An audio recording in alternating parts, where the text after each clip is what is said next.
Hey, we're talking safety today. Let's start off with housing your egg. There are a couple options here. One of them is a original nest. You may have the egg that came with the original nest. You may have the integrated nest, which is the new upgrade that they have on the newer eggs. And you also have a modular nest. Those are the ones that have the 4 wheels on the bottom, or it can sit right directly on the ground. You also have our custom islands and acacia tables. Those are our wood tables. No matter if you're using our wood table or you build your own, you need to make sure you have the metal table nest in there. Never set the egg directly on the wood. And even if you build your own wood table, you need to make sure you have a paver in between the egg and the wood. So that covers housing.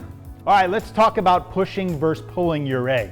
You never want to push an egg. No matter what it is sitting in, do not push your egg. Always pull the egg towards you. Whether you have an original nest that may have a handler on the back or the new integrated nest, which it comes with the handle, always pull. Never, even pulling it, don't ever use the handle.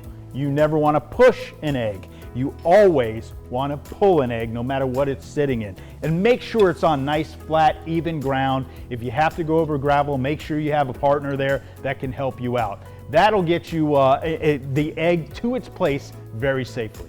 If your egg has the original nest on it that does not have the handler, you want to make sure you're pulling your egg from the hinge in the back and making sure your fingers are clear from the hinge in the back so they don't get caught in there. So that's very important when you have that. Also, while I'm back here, I'm going to show you, you want to make sure you tighten up these bolts, the nuts and bolts right here on the sides near the handle. You want to make sure that over time, sometimes those can loosen up through the heating and contracting of the metals. So you want to make sure you go back and make sure those are tight.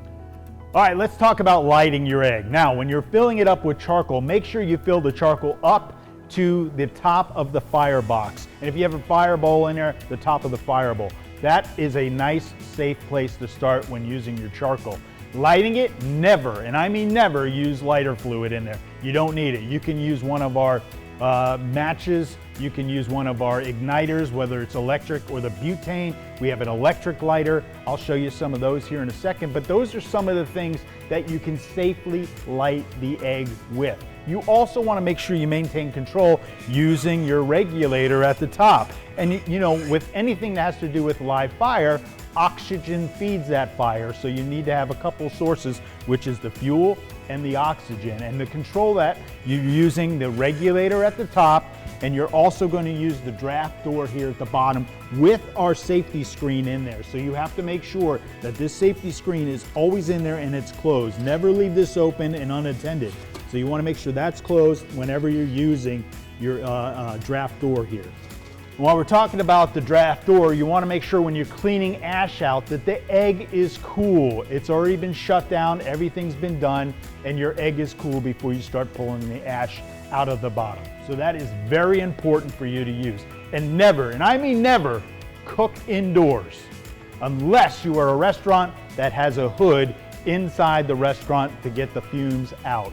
But again, never cook indoors. One more important thing, I want to talk about burping your egg. When you're cooking, no matter what you're cooking, always get in the habit, I don't care what temperature it is, burping your egg. You want to make sure you do that. So when you do that, all you have to do is grab the handle, go up about 1/2 to 1 inch, and let some oxygen in like this, like you're breathing it, and then you can open it up slowly. That'll keep any of that rush of oxygen in there and give you a little flame back. So you won't have that backdraft, if you will, when you burp your egg. That is very important. When you're done cooking with your egg, you always want to make sure your regulator is always closed shut and your draft door is closed shut and nice and tight.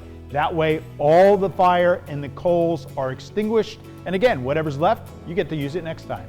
For more safety tips, please visit our safety page at biggreenegg.com/safety-tips. I hope these help. Stay safe.